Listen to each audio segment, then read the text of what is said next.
Assalamualaikum warahmatullahi wabarakatuh.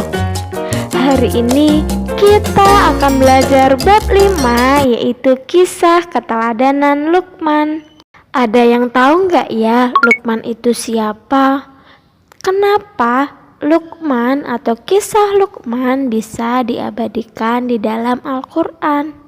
Yuk sekarang kita belajar tentang kisah keteladanan Luqman. Luqman adalah hamba Allah yang solih.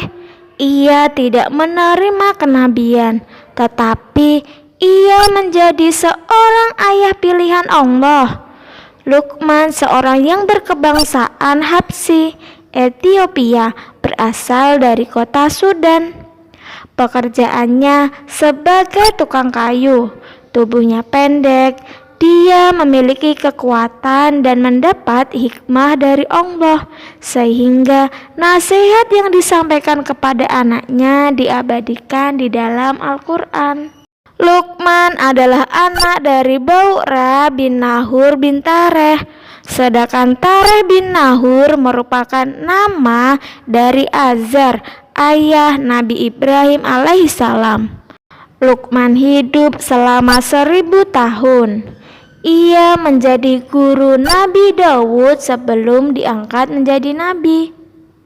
Pekerjaan Luqman pada awalnya adalah tukang kayu, tukang jahit, dan juga mengembala domba. Ia kemudian diangkat menjadi qadhi, hakim. Luqman menikah dan dikaruniai banyak anak. Akan tetapi semua anaknya meninggal dunia ketika masih kecil. Semua itu ia terima dengan ikhlas, karena ia yakin dan sadar bahwa semua yang terjadi adalah atas kehendak Allah. Luqman juga telah diberi Allah dengan nikmat dan ilmu pengetahuan. Oleh karena itu, Luqman bersyukur kepada Allah atas nikmat yang diterimanya. Hal ini dijelaskan pada ayat 12 surat Luqman. Bismillahirrahmanirrahim. Walaqad ataina Luqmanal hikmata anishkur lillah. Wa may yashkur fa innama yashkuru li nafsi wa man kafara fa innallaha ghaniyyun hamid. Artinya, dan sesungguhnya telah kami berikan hikmat kepada Luqman, yaitu bersyukurlah kepada Allah. Dan barang siapa yang bersyukur kepada Allah, maka sesungguhnya ia bersyukur untuk dirinya sendiri. Dan barang siapa yang tidak bersyukur, maka sesungguhnya Allah Maha Kaya lagi Maha Terpuji. Nah, dalam Quran surat Luqman ayat 12 ini, pelajaran yang bisa kita ambil adalah yang pertama, Luqman adalah seorang hamba Allah yang telah dianugerahi hikmat, yaitu selalu bersyukur. Luqman selalu bersyukur atas nikmat yang ia peroleh. Yang kedua, Allah berfirman bahwa barang siapa yang bersyukur kepada Allah, maka sesungguhnya ia bersyukur untuk dirinya sendiri. Bersyukur adalah berterima kasih kepada Allah atas segala nikmat yang diberikan kepada kita, seperti tubuh yang sempurna, dapat melihat, mendengar, berbicara, berjalan, merasa.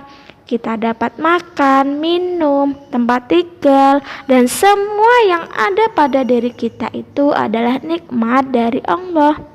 Dan yang terakhir, Allah telah menganugerahi Luqman ketaatan beribadah kepada Allah, memiliki perasaan halus, akal pikiran, dan pengetahuan yang luas. Sekarang, nasihat Luqman kepada anaknya.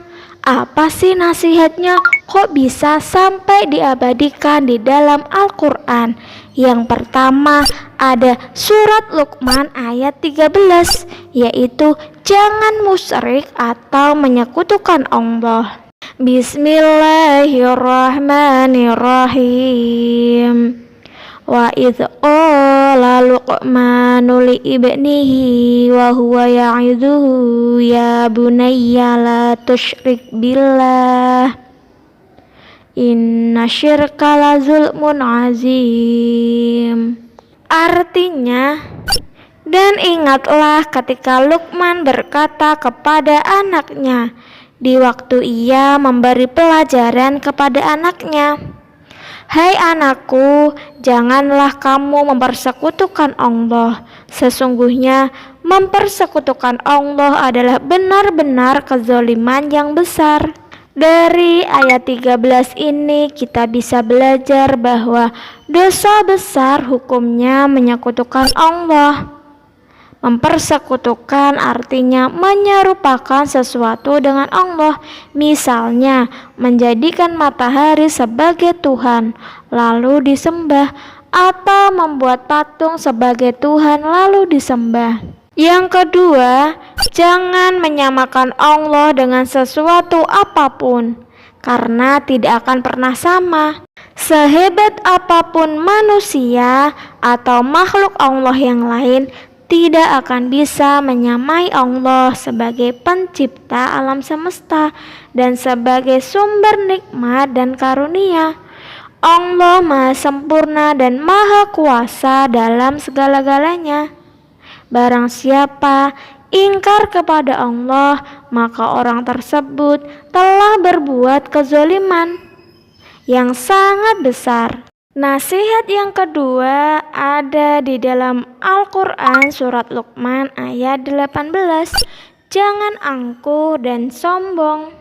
Bismillahirrahmanirrahim. Wala tusa'ir haddaka linnasi wala tamshi fil ardi maraha.